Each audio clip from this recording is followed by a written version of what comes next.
Oke, selanjutnya adalah yang nomor 10. Masih terkait sifat koligatif larutan, suatu zat non-elektrolit dilarutkan dalam air dengan perbandingan 2:3 dan ternyata larutan itu mempunyai tekanan uap 15 mmHg. Jika pada tekanan tersebut tekanan uap air adalah 18 mmHg, maka massa molekuler reaktif zat tersebut adalah berapa? Oke, dinanyanya MR ya. Oke. Pertama-tama kita harus menuliskan seperti biasa, yaitu diketahui, ditanya, dan dijawab ya. Yang pertama katanya perbandingan massa zat non-elektrolit dengan air itu adalah 2:3 ya. Kemudian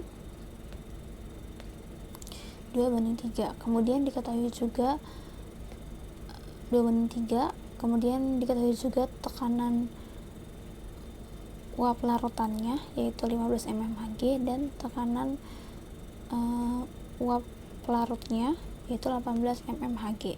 Dan ditanyanya adalah Me zat non elektrolit tersebut.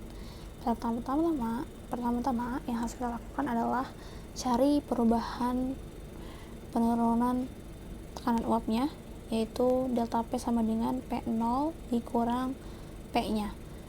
Tekanan uap pelarutnya dikurang tekanan uap larutannya 18 dikurang 15 yaitu 3 mmHg.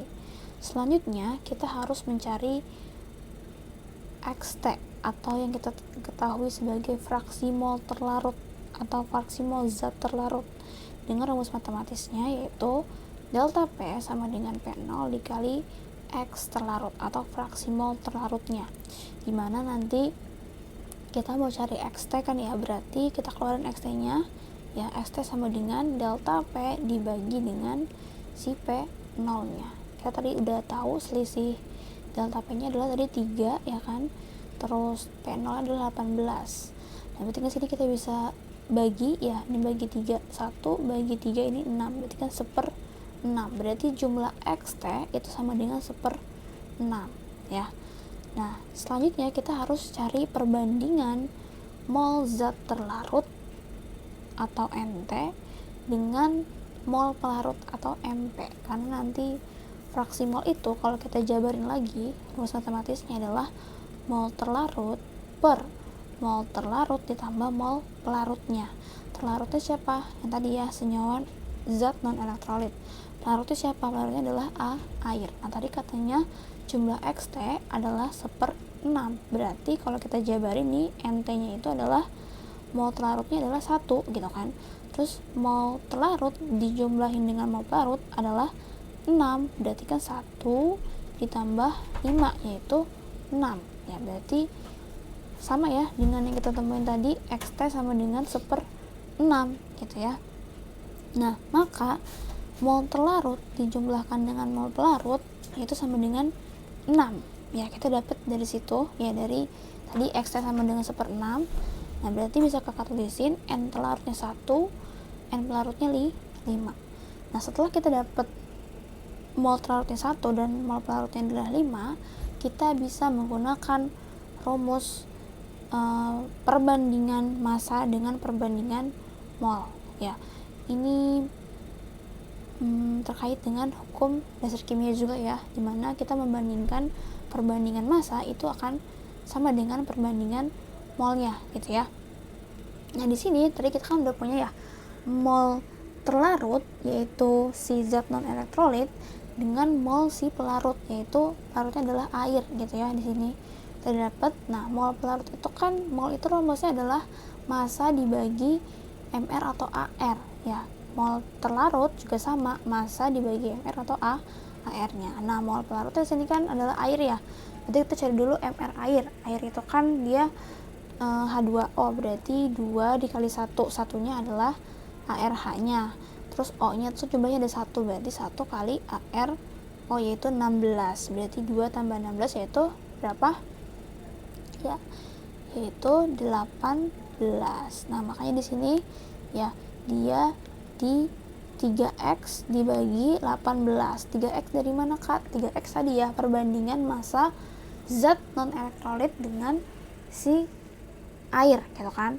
dimana tadi air itu katanya 3 kalinya ya, atau 3x nya gitu ya. Kita misalkan dengan perumpamaan x tadi, karena kita nggak tahu berapa massa spesifiknya, atau itulah yang kita cari. Nah, mol zat larut tadi juga perbandingannya kan 2 ya, berarti 2x per mr nya. Nah, tadi karena ditanyanya adalah mr si zat non elektrolit, jadi dia cukup kita tulis dengan mra aja. Nah, udah kita tahu nih ya masing-masing mol pelarut dengan zat larut perbandingannya, lalu kita masukin ke perbandingannya gitu ya. Mol terlarut yaitu zat non elektrolit dibagi mol pelarut yaitu air, tadi kan hasilnya adalah 1/5 ya, 1/5, berarti kan kita masukin mol zat terlarutnya yaitu yang kita cari 2x per mr dibagi mol pelarutnya 3x per 18 sama dengan 1/5 gitu ya. Nah, kemudian ini kita kali silang ya, kita salisin ke sini kali ke sini ya, nanti hasilnya jadi seperti ini, 2x kali 5 per mr 3x per 18 kali 1. Nah, ini kan x nya bisa kita coret ya, sehingga nanti dapat tuh 10 per mr, 10 dibagi mr sama dengan 1/6, atau berarti mr sama dengan 10 kali 6 yaitu 60 gram per mol. Berarti kita dapat massa molekul relatif dari zat non elektrolit adalah 60 gram per mol.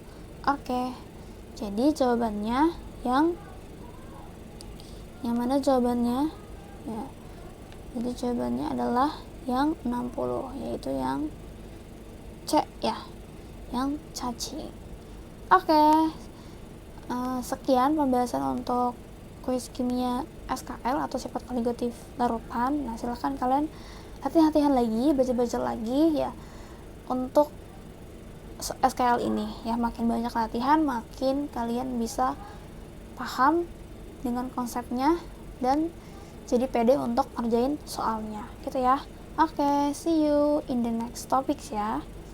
Stay fokus ya teman-teman semua.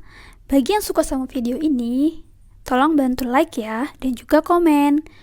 Bagi teman-teman yang belum subscribe, tolong bantu subscribe dulu ya. Terima kasih.